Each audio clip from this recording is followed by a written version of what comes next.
Este jueves, Codelco y Anglo American pusieron fin al conflicto por la exdiputada de Las Condes. 10 meses de desencuentros que terminaron. Mientras el gobierno aplaudió el acuerdo, los trabajadores del cobre lo calificaron de insuficiente y perjudicial para Codelco y para todos los chilenos. Queremos analizar esta decisión y para eso nos acompaña en CNN Chile el presidente ejecutivo de Codelco, Tomás Keller. Muchísimas gracias por estar con nosotros. Mónica, buenas noches. Daniel, buenas noches. Buenas noches. A ver, hemos escuchado que esto es un buen acuerdo, que se obtiene incluso en dinero concreto, en valorización, lo mismo que se hubiera obtenido de la otra forma. Yo quiero saber desde su perspectiva, ¿es igual de bueno que haber obtenido el 49%? No es igual de bueno que haber obtenido el 49%, pero es un arreglo, es un acuerdo que para Codelco es muy bueno y ciertamente muy superior a la alternativa real que tiene la compañía en este momento, que es seguir con el proceso judicial.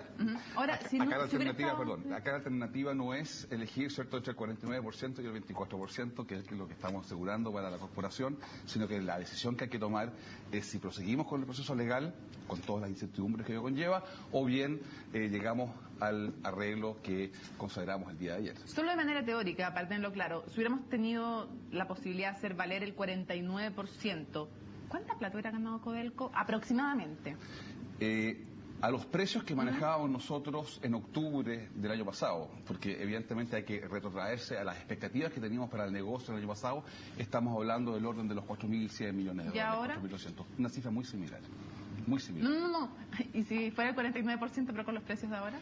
Ahí estaríamos hablando más de una cifra al orden de los 4.700, 4.800 millones de dólares. Importante sincerar esto porque ayer el ministro de Minería nos decía otra cosa, nos decía que la verdad es que el acuerdo era tan bueno como haber llegado al 49%. Sinceramos entonces que dentro de las circunstancias que había, esto es lo mejor considerando que el 49% ya no era posible. No, absolutamente, o sea, a todos nos gustaría obtener el 49%, pero insisto, la elección que tiene que hacer el directorio de Codelco en estas circunstancias es proseguir con el juicio o, ¿cierto?, llegar a un buen acuerdo con Anglo American, y en esa evaluación no hay donde perderse.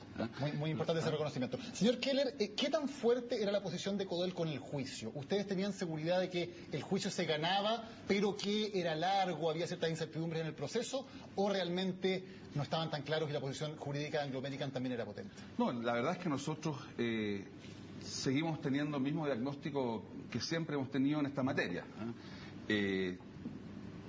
Pensamos que tenemos la razón, y que por lo tanto las probabilidades de ganar el juicio eran muy altas. El problema no radica tanto en el diagnóstico de que se ganaba o no se ganaba. La pregunta relevante es qué significaba en términos económicos para Codelco eventualmente ganar en 5 o 6 años más y en qué circunstancias lo iba a hacer. Y había una serie de escenarios asociados a esa posibilidad que eran muy poco atractivos para Codelco. Por ejemplo, ¿qué ocurriría si en 5 o 6 años más la opción habría que ejercerla, o ese 49% se podría haber obtenido en circunstancias que estuviéramos en presencia de un precio del cobre mucho más bajo que hoy día, que es lo que se anticipa? Una sola cosa para o alternativamente, un segundo escenario, ¿cierto?, es también la dificultad de asegurar un financiamiento en 5 o 6 años más. ¿Quién le asegura a Codelco, ¿cierto?, poder acceder a 6.000, 7.000 millones de dólares? Eso sin perjuicio, ¿cierto?, de que no podemos descartar nunca la posibilidad, ¿no es verdad?, de que se pueda no ganar el juicio, sin perjuicio del diagnóstico que uno tenga respecto de las buenas posibilidades que existen de ser exitoso en ese proceder. Antes de que sigamos avanzando, una cosa súper breve. ¿Qué porcentaje de seguridad había de ganar, cree usted? Lo que ustedes manejaban era, tenemos que un 50, un 60, un 30%, un 10% de ganar. No, nosotros manejamos porcentajes arriba del 70%. Arriba del 70% sí, de que podían ganar. Efectivamente, así es. Señor Keller, Codelco no es cualquier empresa, es una empresa del Estado de Chile y es la empresa más grande del Estado de Chile, la más importante, que hace una contribución enorme a nuestro presupuesto nacional. ¿En qué se sintió en toda esta negociación eso, que Codelco tenía el respaldo atrás del Estado de Chile? Bueno, yo creo que fue fundamental si analizamos los términos en los cuales, ¿cierto?, nosotros hemos realizado el acuerdo en discusión. No olvidemos que lo que estábamos discutiendo en este juicio era la posición de Codelco, que insistía en su derecho por el 49% de las acciones de Anglo American Sur, y por otra parte Anglo American, que decía que no teníamos ningún derecho, cero. De tal manera de que esa es lo que estábamos discutiendo, entre 0 y 49%. Y en eso, ¿cómo en la práctica ustedes recibieron el respaldo del Estado de Chile, del gobierno de Chile? En la práctica, ¿cómo se vio eso en la negociación? O sea, nosotros no solamente recibimos el respaldo del gobierno de Chile, yo creo que recibimos el respaldo de la sociedad chilena en su conjunto. Por ejemplo, si examinamos la actitud que tuvieron los parlamentarios en general en Chile, y a modo absolutamente transversal, vemos que recibimos un respaldo muy positivo que resultó ser fundamental en el proceso de discusión con Anglo American, hay que reconocerlo. O sea, ¿fue un factor? ¿Anglo American, si hubiera sido una empresa cualquiera privada, no hubiera estado tan llano a llegar a un acuerdo? Yo creo que la percepción y la realidad, en el sentido de que este era un tema de Estado, era un tema que involucraba los intereses de Chile como país, tiene que haber sido un factor que influyó, ¿cierto?, en la percepción y en la disposición que tuvo Anglo American para llegar al acuerdo al cual hemos llegado. Ahora, otros sostienen que el gobierno debió haber sido más fuerte y haber defendido con más fuerza a Codelco, y se ponen en otra postura. Dicen, ¿qué hubiera pasado si es que Codelco fuera una empresa japonesa o norteamericana? ¿No hubieran impuesto sus condiciones y hubieran obligado a la otra empresa a respetar el 49% de Codelco? Yo creo que una de las grandes cosas positivas que nacen de ese proceso y esta disputa que tuvimos con Anglo American es que hemos demostrado una vez más que en Chile las instituciones funcionan. Y un tema que es un tema estrictamente comercial se resolvió en un contexto comercial en las Cortes chilenas, respetando, ¿cierto?, el Estado de Derecho en Chile. Y yo creo que esa es una señal muy potente para el resto, ¿cierto?, del mundo, y que nuevamente confirma que Chile es un buen partner para el inversionista extranjero. ¿Sí? Yo creo que acá hemos dado una nueva demostración de lo robusto que es la institucionalidad chilena. Y eso hay que rescatarlo también como otro de los aspectos positivos. ¿No? ¿O si hubiera sido Japón, Estados Unidos, los dueños en el fondo de la empresa, ellos hubieran... de Codelco.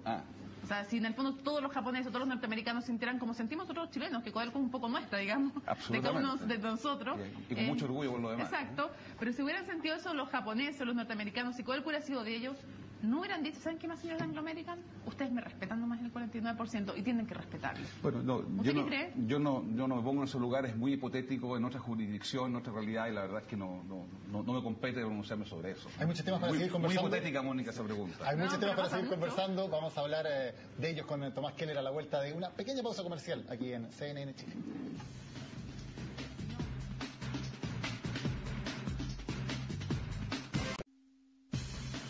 Estamos de vuelta con el presidente ejecutivo de Codelco, Tomás Keller, para seguir discutiendo este acuerdo por la posición de Anglo American Sur. Señor Keller, para que la gente lo entienda, esta decisión la toma, por cierto, el directorio de Codelco y después usted va donde el presidente de la República y le dice, presidente, ¿tenemos este acuerdo? ¿Él lo tiene que avisar? ¿Cómo se hace? No, es una decisión que, como usted señala, la toma el directorio de la corporación y que posteriormente se le informa al presidente en forma muy sucinta y muy breve en qué consiste. ¿Usted fue personalmente a La Moneda y le dijo, presidente, tenemos este acuerdo? Yo fui invitado conjuntamente, obviamente, con el presidente, el directorio y otros directores. La verdad que fue el directorio que fue a informar como corresponde del acuerdo que había tomado el directorio horas antes. Señor Keller, los trabajadores ayer en CNN Chile nos dijeron que, a juicio de ellos, por cierto, usted había sido débil para defender los intereses de Codelco y que Diego Hernández en el proceso se le había visto con mayor firmeza. ¿Qué responde usted? Bueno, me extraña un poco esa apreciación porque la estrategia que se ha seguido en la negociación la comenzamos en conjunto con Diego, antes que Diego se retirara de la compañía, y no sufrió cambios, de tal manera que yo creo que no corresponde a la realidad de que haya habido un cambio de actitud o estrategia. Le paso una pregunta respecto de cuántos somos dueños. A ver, ¿de qué porcentaje es dueño Codelco? ¿De cuál empresa? No. Porque hasta donde yo entiendo, usted me corrige si no es así, somos dueños del 83% de un joint venture, es decir, nos juntamos con Mitsui, sí, y entre los dos somos dueños del 29,5%. Efectivamente. O sea, quiere decir, yo estudié periodismo, no ingeniería, pero que somos dueños del 24,4%. Es del 24,5%, para ser más exacto. Indirectamente de Anglo American Sur. Aprobé entonces. 24, pero yo sacaba mis cálculos y decía, si no aprueban la transacción, la Comisión Antimonopolio de Brasil, el traspaso del 4,1% a Mitsubishi, resulta que íbamos a ser dueños del 21,08%. Y si le damos el refinanciamiento, pedimos el refinanciamiento a Mitsui, ahí tenemos que cederles una parte de este joint venture y terminamos siendo dueños de como el 17,2%, ¿no? No, yo creo que conviene precisar algunas cosas. ¿Cuánto es lo menos que cosas. podemos ser dueños en concreto? 20%. Del 20%. Ya. Si pedimos refinanciamiento... Si es que no es que nosotros pidamos refinanciamiento. Eso es una decisión que toma en forma separada e independiente el directorio de Codelco frente a una propuesta que podría ser, si así lo decide Mitsui, para refinanciar el préstamo por 1.863 millones de dólares a 7 años y medio que nos han concedido.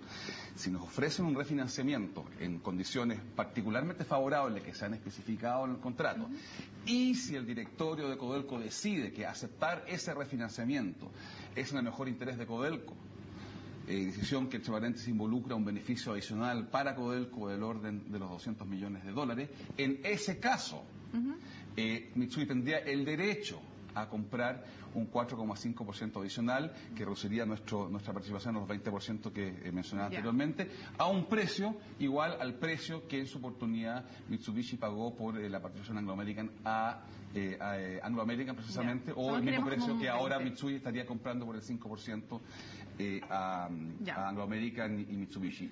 Y para nada está esto condicionado, ¿cierto?, al resultado que podría tener la acción pendiente en la jurisdicción brasilera respecto al punto que usted mencionó. Esta es una historia larga, de 34 años. Yo le quiero preguntar por la perspectiva, porque mucha gente se pregunta lo siguiente. Hasta el año 78 esto era chileno.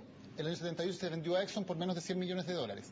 El año 2002 había una oportunidad de recomprar el 49% por 600 millones de dólares. Esa oportunidad se dejó pasar, no se consideró necesaria hacerla en ese momento.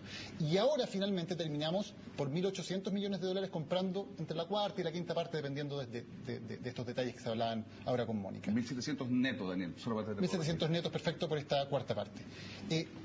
¿Cuándo perdimos tanto? ¿Cuándo se cometió el error aquí que de tener la propiedad completa de esto se vendió a precio de huevo en su momento y ahora tenemos que pagar por 1.700 millones de dólares para recuperar una fracción entre la cuarta y la quinta parte? ¿Dónde cometió el gran error Chile? Mirado, por supuesto, con el beneficio del tiempo y con la perspectiva del largo plazo.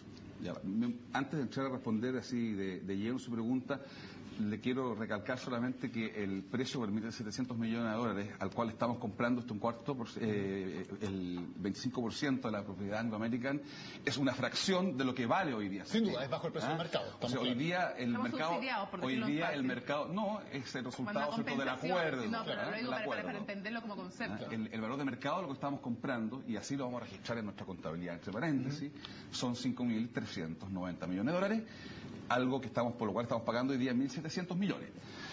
Para aclarar solamente el contexto en el cual se produce esta operación en particular.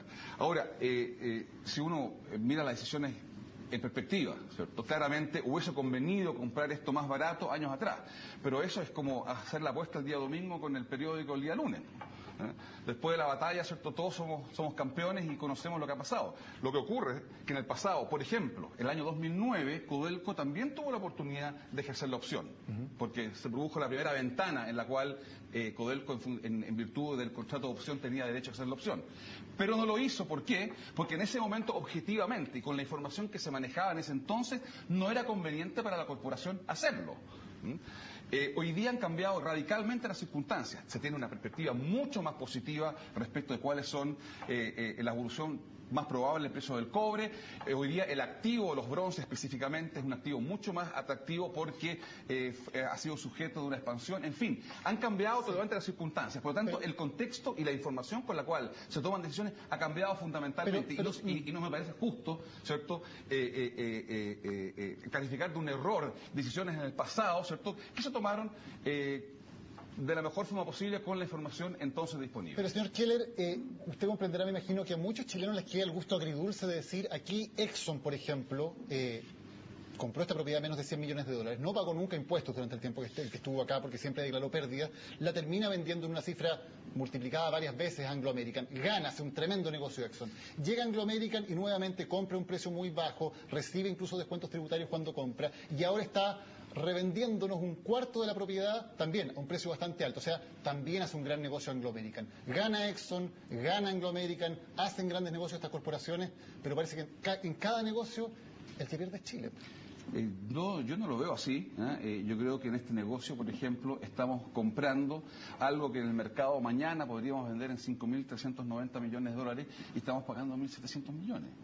Yo creo que, insisto, el decir, debiéramos haber comprado esto, por ejemplo, el año 2002, cuando Exxon licita en definitiva, ¿no es verdad?, esta compañía y Anglo American se gana esa licitación.